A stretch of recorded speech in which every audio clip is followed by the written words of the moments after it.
Hey guys, welcome to another Taco Tech Tip Tuesday. Today we're going to talk about spark plugs again. Can you see that? So car had a misfire on the dyno, trying to tune it. Cylinder 2 misfire, plug number 2. Customer claims, I just did plugs. It definitely isn't my plugs that are the problem. Well, it is your plugs. When you did your plugs, you cracked it. It's super easy to crack the porcelain on these Subaru plugs, considering they go in the side of the engine, and getting the right tools to get them in there is really not simple. So here's a coil pack from cylinder 2. Now I'm replacing these plugs and I pull out cylinder 4. See if anybody notices what's different here. That's cylinder 4, that's cylinder 2. Do you see what's going on? I'm not sure how, but the boot is on upside down. It still has a little spring inside it, but we got to switch that boot around. So again, make sure if you're going to do your own work that you double check to make sure that you know how to get everything together correctly and not put boots on backwards and break your plugs. Little tool, I think I've mentioned this tool before in other videos. This is a double swivel socket. For doing Subaru spark plugs, you really need something like this. This one is specifically made for Subaru dual overhead cam motors. Without this, you're just going to end up with a funny assortment of swivels and spark plug sockets that really isn't ideal for getting the job done. So get one of these tools, make life way easier, and then just make sure when you're putting them in you don't over torque them. Another thing I've mentioned in some other videos, this plug was coated in anti-seize. It's not really necessary when you have a crush washer on your plug to coat it in anti-seize. It effectively lowers the heat range on the plug, which isn't necessary as long as you put the correct plugs in to begin with.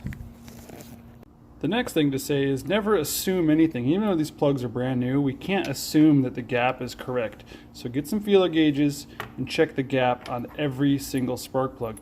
You'll probably notice that the NGKs are pretty close as long as they're pre-gapped, but you still want to double check, or else you're assuming. You put it in, you have a problem, and now you still have an issue with the car when you could have just fixed it ahead of time. If you do need to gap them, I don't recommend smashing them down on the table, which is, you know, the tried and true way to gap a plug. The iridium plugs, the tip is very fragile. They make some gap tools that are on the market that essentially you use the feeler gauge and you just use it to bend the strap a little bit. This is one that's a little more rudimentary. Fuel Tech makes a pretty sweet one that you twist a little dial and it gaps the plug down. Gets them done really fast. This one does have a little spring back, so like if I'm trying to get an 032 gap, I go down to like 028, usually has about 4th out spring back, and then it comes out just exactly where I want it. So the final thing before I put these back in I want to do is on these coil packs, I've numbered them the order that they came out, and even though we are very confident that this broken spark plug was the source of our misfire, I still want to put these coil packs back in a different order than they came out. So cylinder 2 is the culprit cylinder. It's the cylinder that we're having an issue with.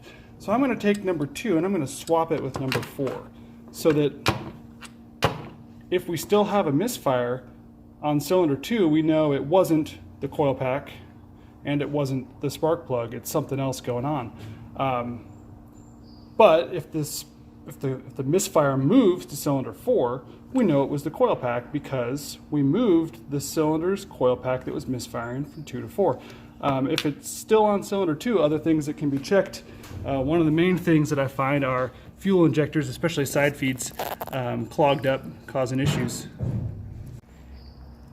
And while I don't think that'll be the case on this car, it's always good just to get stuff in an order to where you can do some of the diagnostic for yourself ahead of time before we have to take it all back apart to sort out what the issue is. So I'm going to get these put back in and see what it does. Alright, now we fire it up and listen for a misfire, which will be the most indicative thing. If we forgot to plug something in, we'll know real quick. Nope, everything sounds good. That's pretty quickly you'll realize if you forgot to plug in a coil pack, or you know, if you potentially destroyed another spark plug on install. So everything looks good. Let the car warm up and then do a pull and see if things are a little bit smoother than they were last time.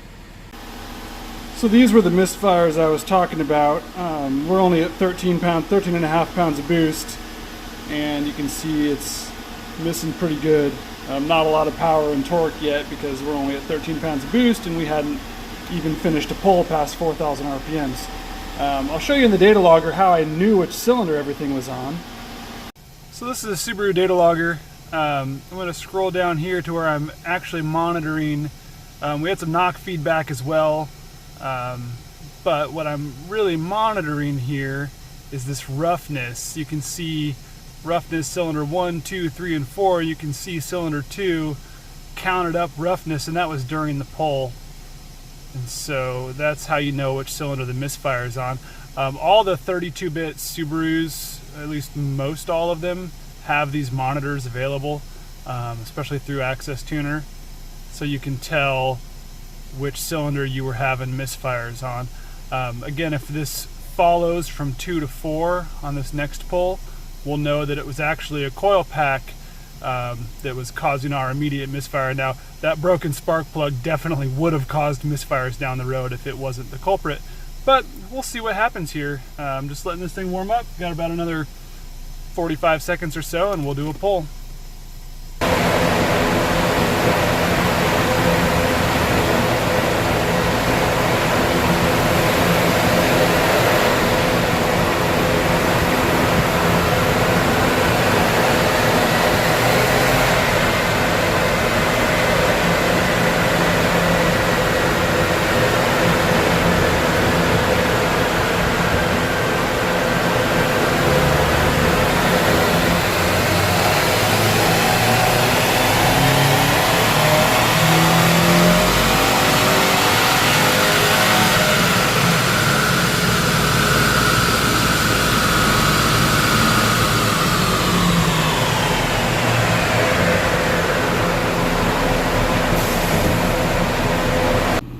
Alright, so there was our old pull, and same boost.